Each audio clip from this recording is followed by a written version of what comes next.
abençoado, você sabia que a Bíblia nos mostra um evangelho que está oculto a muitos e os pastores, o seu pastor, não lhe mostra, não lhe ensina, porque não é favorável ao que eles ensinam?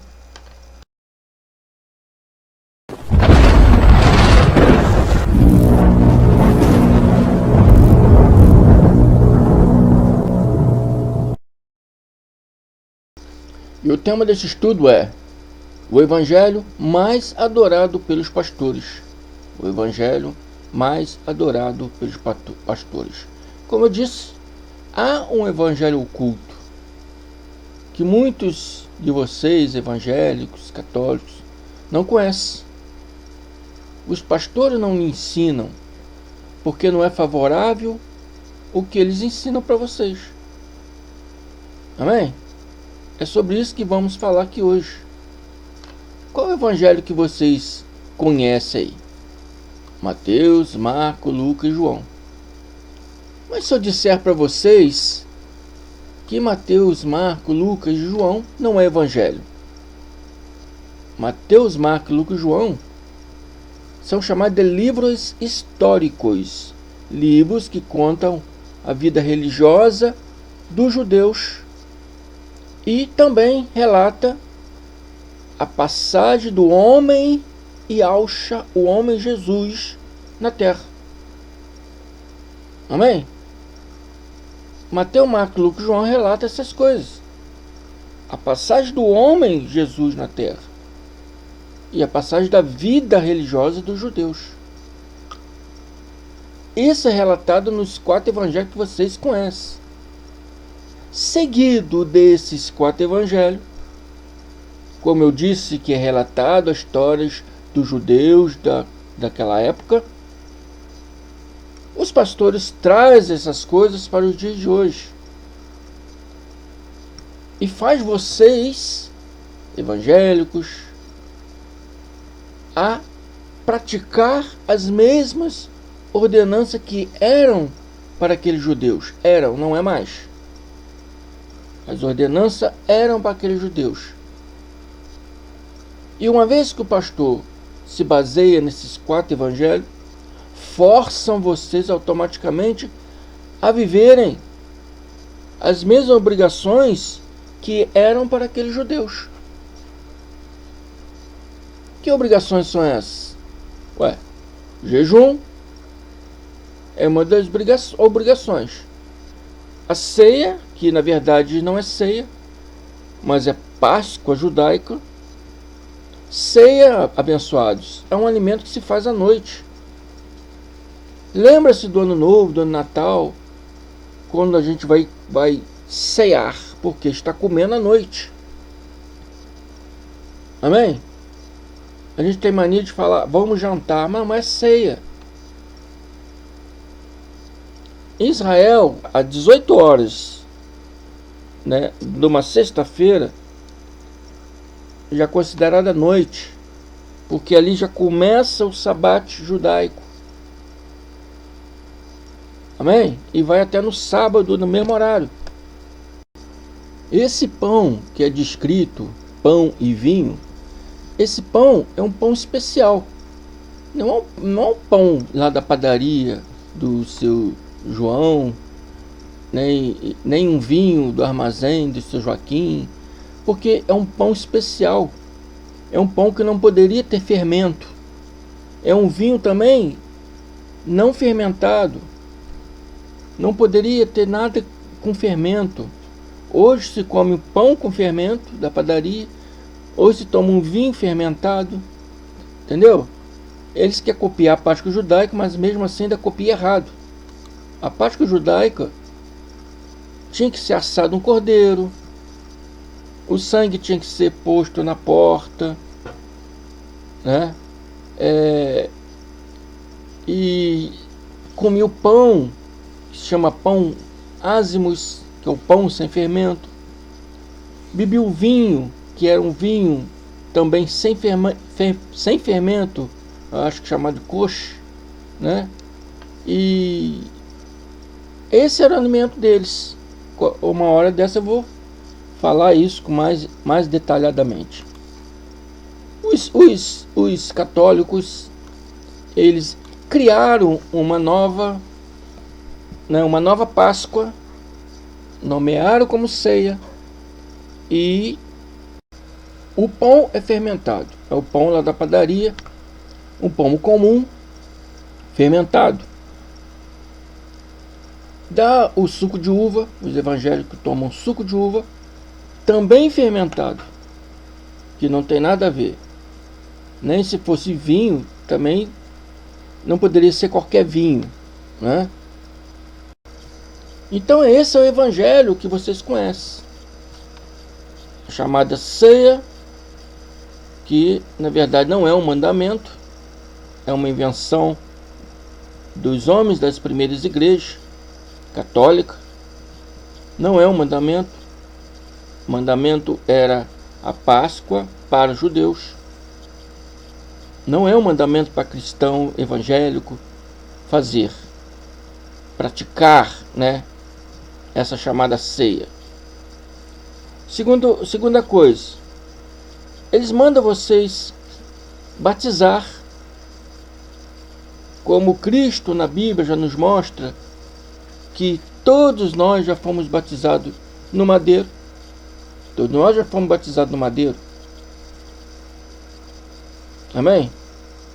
Então, uma vez que você batiza na piscina do pastor, é como se você estivesse dizendo que o batismo que Cristo fez por você lá no madeiro não serviu para nada.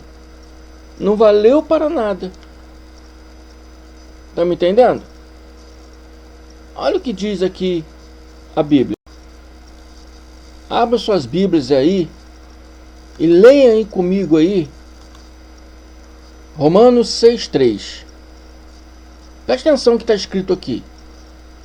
Ou não sabeis que todos quanto fomos batizados em Cristo Jesus, fomos batizados na sua morte? Presta atenção na palavra. Ou não sabeis que todos nós que fomos batizados em Cristo Jesus, fomos batizados na sua morte? Sua morte lá no madeiro. Quando ele morreu lá no madeiro, o homem físico, Jesus físico, morreu lá no madeiro.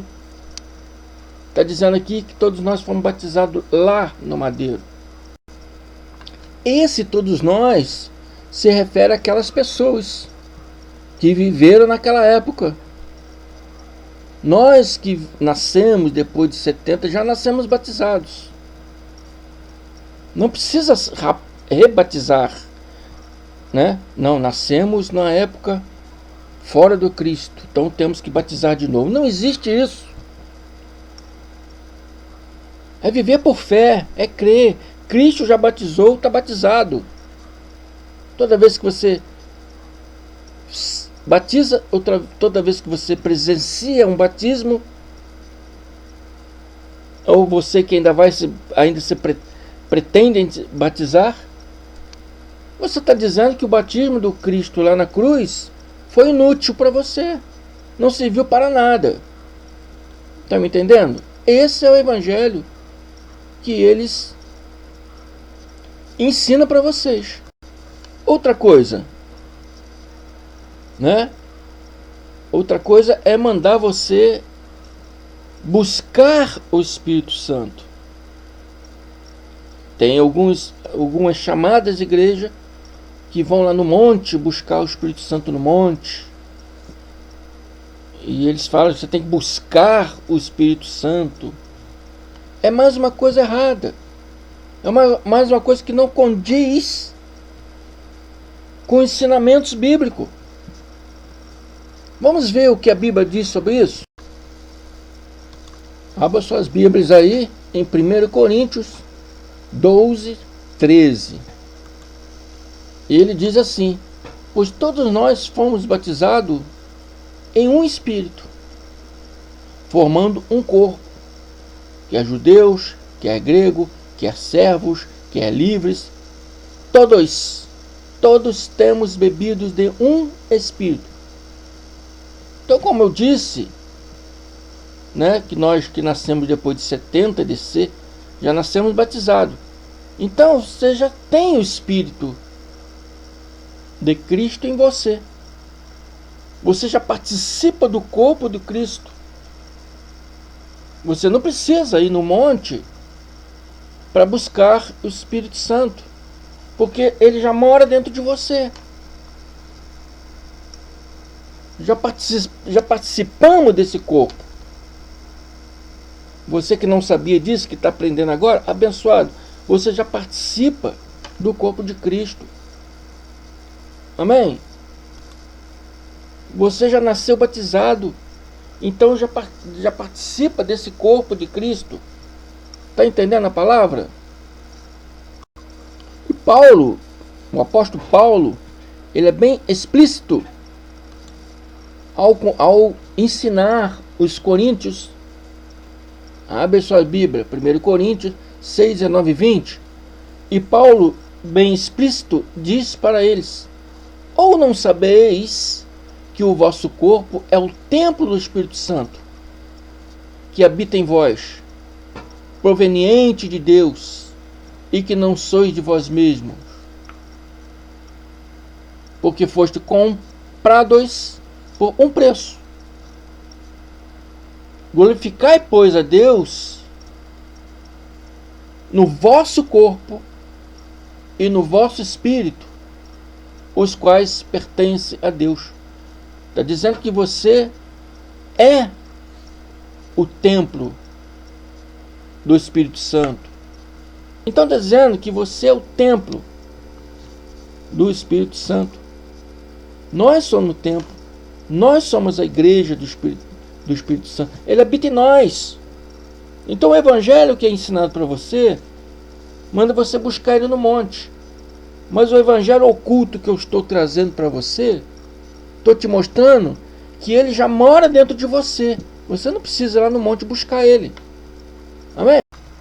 Outra coisa que o evangelho que vocês conhecem, né, que os pastores ensinam para você, é sobre o jejum. Ele diz: não, irmão, tem que jejuar. Tem que jejuar, tem que ficar sem comer. Esse é o evangelho que eles mostram para você. Mas o que o evangelho que eu estou trazendo para vocês mostram? Vou mostrar para você. Abre suas Bíblias aí em Isaías 58. Isaías 58. Abre suas Bíblias aí, que eu vou mostrar o que o evangelho oculto que eu estou trazendo para você diz da verdade desse jejum aí.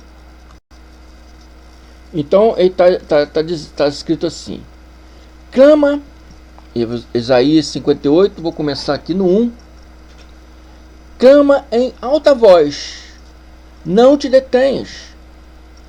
Ele está mandando que os enviados dele, Deus falando e falando aos enviados deles, e aos também falando aqui a mim, irmão André, para anunciar para vocês em alta voz. Ele diz: anuncia em alta voz, clama em alta voz, não te detenhas, levanta tua voz como a trombeta e anuncia ao meu povo. Oi, você é povo de Deus? Então preste atenção no que eu vou falar. Ele está dizendo aqui: levante a voz, não te detenha, anuncia ao meu povo a sua transgressão e a casa de Jacó os seus pecados. Amém? O sistema religioso hoje é um espelho da lei de Moisés. Eles eram pecadores porque transgrediam a lei. Hoje vivemos no tempo da graça. Nem todos estão em graça, mas nós que estamos em graça não podemos ter pecado, porque o pecado é a transgressão da lei. Nós não estamos transgredindo a lei, não podemos pecar. Mas como o sistema religioso é um espelho da lei, como o sistema religioso vive o mesmo mandamentos da lei, amém? Eles estão transgredindo. Eles estão em transgressão. Amém? E algo está dizendo: levanta a voz, não te detenha, e anuncia ao meu povo a sua transgressão. Todavia me procuram cada dia, tomam prazer em saber os meus caminhos, como um povo que pratica justiça. Como um povo que pratica justiça. E algo está dizendo: eles não praticam a justiça. Eles procuram o meu caminho como se estivesse praticando a justiça. E não deixa o direito do seu Deus, ou seja, não segue o que é ordenado por Deus. Pergunta-me pelos meus direitos da justiça e tem prazer em se enxergar a Deus. Praticamente questionam a Deus pelos direitos. Ó Senhor, estou aqui em jejum, estou aqui orando de joelhos no pó, e o Senhor não atentas à minha justiça, o Senhor não ouve os meus pedidos. Dizendo: por que jejuamos nós e tu não atentas para isso? Por que afligimos a nossa alma e tu não sabes? Até parece que Deus não sabe. Deus sabe de todas as coisas. Então a resposta de Deus, através do profeta Isaías, é o seguinte: preste atenção. Eis que no dia em que jejuais, assais os vossos próprios interesses, contentamentos em algumas traduções, mas significa interesses, e requereis todo o vosso trabalho. Amém? Então o povo jejua para o seu próprio bem-querer, jejua para os seus benefícios, jejua para obterem algumas coisas pessoais. Amém? E ainda quer discutir com Deus. Por que jejuamos nós e tu não atentas para isso? Por que afligimos as nossas almas e tu não sabe? Deus sabe. Deus está vendo. Só que não é a vontade dele. Não é o querer dele. Esse jejum que os seus pastores ensinam para vocês fazerem. Não é a vontade de Deus. Por isso que muitos dos seus pedidos não é ouvido. Ou todos, né? Porque não é a vontade de Deus que você jejua dessa forma. E ele continua dizendo: eis que para contendas, rixas, jejuais. Algumas traduções: para contendas e debates. E para ferires com punho iníquo. Não jejueis como hoje, para fazer ouvir a vossa voz no alto. E através de Isaías está falando: não jejueis dessa forma, para fazer ouvir sua voz no alto. Deus mora dentro de cada um de nós. Cristo está em cada um de nós. Você é o templo, você é a igreja. Esse jejum que você faz não é agradável a Deus. É o jejum que os pastores ensinam. Tem que fazer. Esse é o evangelho que você aprende. O evangelho que eu trago aqui é o evangelho oculto chamado graça de Deus, que muitos estão recusando. Ah, esse irmão André é maluco. O que é isso que ele está falando? É o evangelho oculto. Amém? Que a Bíblia diz que é o evangelho que estava oculto de gerações e agora está sendo manifestado aos santos. Santos são aqueles filhos que dão ouvido que tem capacidade de ouvir o que é espiritual. Então Deus, através do profeta Isaías, ele diz aqui ao povo: seria este o jejum que eu escolhi? Que o homem um dia afrinja sua alma? Incline sua cabeça como o jugo? E estenda debaixo de si saco e cinza? Chamaria tu a isto o jejum e dia aceitável ao Senhor? Algumas tradições aprazíveis? E ela está perguntando que esse jejum que você faz, seria esse o jejum que ele escolheu? Que você aí afringe a sua alma ficando sem comer, né? Que inclina sua cabeça como jugo, quer dizer, se humilha aí para ele poder ter peninha de você e te ouvir. Jugo era uma planta, né? Que ela, quando crescia demais, ela se inclinava. Então, significa quando a pessoa se inclina, se humilha, para que Deus tenha peninha dela. E ela está dizendo: seria isso que eu escolhi para vocês? Estenda debaixo de si saco e cinza. Isso é um ritual judaico. O saco de cinza, os evangélicos acho que não fazem mais isso, mas isso era um ritual judaico. E ela está falando: chamaria tu a isso jejum em dia aprazível, aceitável ao Senhor?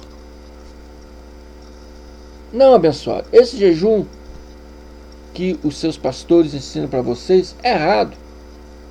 Não é a vontade de Deus. Deus não quer que você humilhe. Deus não quer que você se inflinja a sua alma.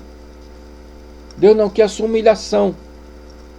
Deus não quer que você se inflinja a sua alma ficando sem comer. Você vai pegar uma doença. Vai te dar uma úlcera no estômago fazendo isso. Para com isso.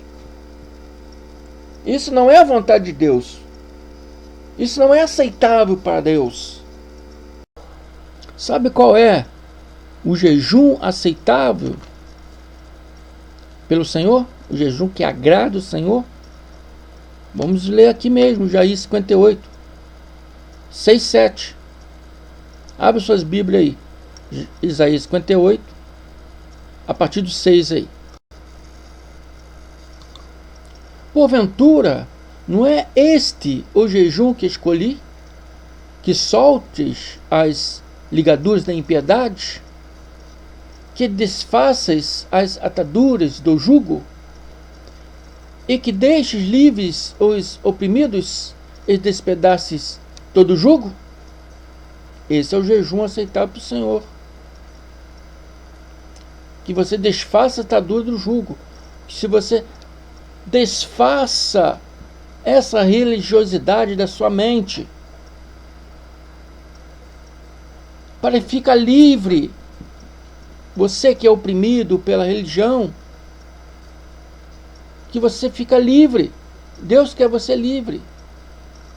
Solte as ligaduras da impiedade. Deus quer que você seja livre, quer que você seja feliz, quer que você o sirva não com medo, mas por amor a Ele. Então ele está mandando você despedaçar todo esse jugo, todo esse sistema religioso implantado na sua mente. Porventura não é também que repartes o pão com o faminto, e recolhes em casa os pobres abandonados? E quando vires o nu, o cubra e não te esconda da tua carne? Esse é o jejum aceitável do Senhor. Que você seja livre, que você seja feliz, que você tire essa religiosidade da sua mente e que você passe a ajudar o seu próximo. Amém? Ajudar o faminto é ajudar os necessitados, os seus próximos necessitados. Se você tem condições de ajudar os necessitados, ajude. Esse é o jejum aceitável ao Senhor. Por que é jejum? Porque você vai forçar sua carne a ajudar o próximo. Porque muitas vezes os pensamentos carnais, não vou ajudar ninguém não. Ninguém me ajuda. Não, abençoado. A palavra do Senhor é para o seu espírito. É para o seu espírito forçar a obediência da sua carne, a largar de ser avarento, a largar de ser metido. Amém? E passar a ajudar o seu próximo. Esse é aceitável ao Senhor. Amém? Isso é aceitável ao Senhor. E não esse jejum que aflige a sua alma aí, você fica sem comer, você vai acabar pegando uma doença com isso. Depois vai culpar Deus. Fiz jejum para o Senhor, meu Deus, e hoje eu estou doente. Não culpe Ele não, porque é desobediência sua de não respeitar a palavra de Deus. Se você está aprendendo isso pela primeira vez, a partir de hoje, passa a respeitar a palavra de Deus. Amém? Quantas pessoas estão sofrendo nessas igrejas e não conseguem sair de lá por causa do medo, por causa do dedo ameaçador, por causa do falar injurioso, que aí mesmo, nesse mesmo livro de Isaías, que nós lemos aí, fala sobre isso. Não vou dar continuidade, porque tem que falar ainda sobre muitas outras coisas. Mas quantas pessoas têm medo de sair de lá, do sistema religioso? Quantas pessoas estão sofrendo no sistema religioso e têm medo de sair? Por causa da coisa mais usada pelos pastores no evangelho que eles ensinam para vocês, que é sobre o diabo, sobre o inferno. Amados, diabo é uma palavra grega, é o mesmo Satanás, que é uma palavra hebraica. São simples palavras que significa oposição, inimigo, acusador. Tudo que é oposto à vontade de Deus, tudo que acusa uma pessoa, tudo que se faz ser seu inimigo, é Satanás, é diabo no grego. Não é uma criatura espiritual, igual os seus pastores ensinam, que entra nas pessoas e faz acontece. Não, amados. Isso não existe. Amém? Paulo de Tarso, a respeito disso, falou. Abra sua Bíblia aí. 1 Coríntios 10, 13. E Paulo de Tarso, ele diz assim aos coríntios: não veio sobre vós tentações, senão humana. Outras traduções, se não fosse humana. Ele está dizendo, não veio sobre vós tentações, senão humana. Todas as tentações que temos são humanas. Mas ele diz que Deus é fiel, que não vos deixará tentar acima do que podeis. Antes, com a tentação, dará também o escape, para que o possais suportar. Essa historinha de diabo é historinha, é uma fábula. Isso foi criado desde as primeiras igrejas católicas, né, que queria obrigar as pessoas, aos membros das igrejas deles, a ficar na igreja. Porque hoje houve um tempo que quase que ela perde o partido. Quando apareceu Martinho Lutero, mostrando as verdades bíblicas que a Igreja Católica não mostrava. É logicamente que Lutero não conhecia a graça de Deus, mas a Igreja Católica tinha outras coisas que não era bíblica, e o povo não tinha Bíblia na época. Martinho Lutero começou a dar Bíblia para todo mundo, a traduzir em várias línguas. Então, começaram a aparecer aí a historinha do inferno, a historinha do diabo, para botar medo nas pessoas, para prender as pessoas nas igrejas. E hoje não é diferente. Muitas pessoas estão na igreja não pelo amor a Deus, mas com medo de diabo, com medo de inferno. Historinha religiosa, amados. Não é verdade.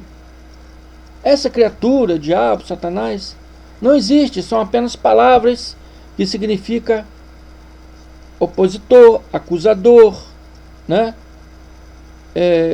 E tudo nesse tema. Tanto hebraico como no grego é o mesmo significado. Amém? Outra coisa também é quando se falam aí sobre o inferno, que o inferno, se não respeitar o pastor, vai para o inferno, se não fazer todas as normas, estatutos que a igreja obriga, vai para o inferno. Amados, é outra conversa fiada religiosa. Inferno vem do hebraico, que toda a Bíblia vem do hebraico. Porque Deus apresentou para os hebreus. Se hoje temos nossa Bíblia, porque Deus apresentou lá para os hebreus, e essa história vem sendo contada. Deus não se manifestou no Brasil, na Grécia, não, foi lá para os judeus, os israelitas, os hebreus, da onde vem, né, a língua hebraica. Então toda a Bíblia foi escrita em hebraico. No hebraico, inferno significa Sheol, e tem o seu significado de sepultura. Os gregos modificaram esse significado, porque os gregos, né, eles, né, na época bíblica, existiam muitos filósofos. Então, aquelas filosofias gregas modificaram alguns conteúdos hebraicos. Algumas coisas que eram ensinadas no hebraico, as filosofias gregas modificaram. Então no grego hoje significa morada dos mortos. Então as pessoas veem a morada dos mortos, pensa que é os espíritos das pessoas que morrem, fica lá na morada dos mortos. E veio os romanos, na língua latina, né, das primeiras igrejas, e nomearam isso como o inferno. Inferno de tormento eterno. Isso não existe. Amém? Inferno, lá no hebraico, significa sepultura. Você não precisa ter medo do inferno, porque o inferno é sepultura, e todos nós vamos para a sepultura. Crente ou não, todos vão para a sepultura. Amém? Então essas coisinhas que ensino para vocês, muitos têm medo de sair de lá por causa disso. Por causa do medo que é imposto sobre as pessoas. E não conta a realidade, prefere botar medo para prender, né, os abençoados, os irmãos lá nas congregações deles. Aqui não. Aqui nós falamos toda a verdade. Você aceita ou não aceita, acredita ou não acredita. Se acreditar, bem-aventurado és, e vai conhecer esse evangelho oculto que Paulo de Tarso chamou de graça de Deus. Quando você conhecer a graça de Deus, você vai ver como é que a sua vida vai melhorar. Vai melhorar. Amém? Todos esses medos, todas essas opressões, né, todo esse sofrimento que você vem tendo no sistema religioso, quando você aceitar isso que eu estou falando para você, esse evangelho que eu estou apresentando para você, que é o evangelho genuíno do Cristo glorificado, que não é Mateus, Marcos, Lucas, João, mas é o evangelho que o próprio Cristo deu a Paulo de Tarso. Quando você conhecer e começar a praticar ele, você vai ver como todos esses medos, todas essas opressões vão acabar na sua vida. Você vai passar a ser uma pessoa feliz, vai passar a ser uma pessoa que vai realmente servir a Deus, não por medo mais, mas por amor. E esse estudo está bem grande, porque tem muitas coisas para falar. Eu mostrei para vocês aqui o pós e o contra dos evangelhos. E Paulo de Tarso diz: se alguém pregar um outro evangelho, é porque tem outro evangelho. É o evangelho que os seus pastores ensinaram para você. O evangelho que eu prego, eu estou chamando de oculto porque, para muitos de vocês que estão me ouvindo aí, é oculto. Amém? É o outro evangelho que Paulo está anunciando, é Mateus, Marcos, Lucas, João, que são livros históricos, que contam a vida religiosa dos judeus da época, ao qual os pastores trazem hoje e mandam vocês fazer uma coisa que não é para vocês fazer. Então esse evangelho oculto é a graça de Deus. E Paulo diz qual não é oculto. Abre suas Bíblias aí e que você vai ver aí 2 Coríntios 4, 3, 4. E está dizendo assim: mas se ainda o evangelho está encoberto, Paulo aqui está falando do evangelho do Cristo, que foi entregue para ele na estrada de Damasco, o próprio Cristo glorificado, o entregou e fez Paulo de Tarso ser o apóstolo aos gentios. E Paulo diz aos Coríntios: se ainda o evangelho da graça de Deus está oculto, está encoberto, é para os que se perdem que está encoberto. Quem é o que se perdem? Aqueles que continuam na religiosidade, aqueles que continuam no sistema religioso, aqueles que continuam na ordenança de Moisés, dizendo servir a Cristo, mas segue as ordenanças de Moisés, se tornando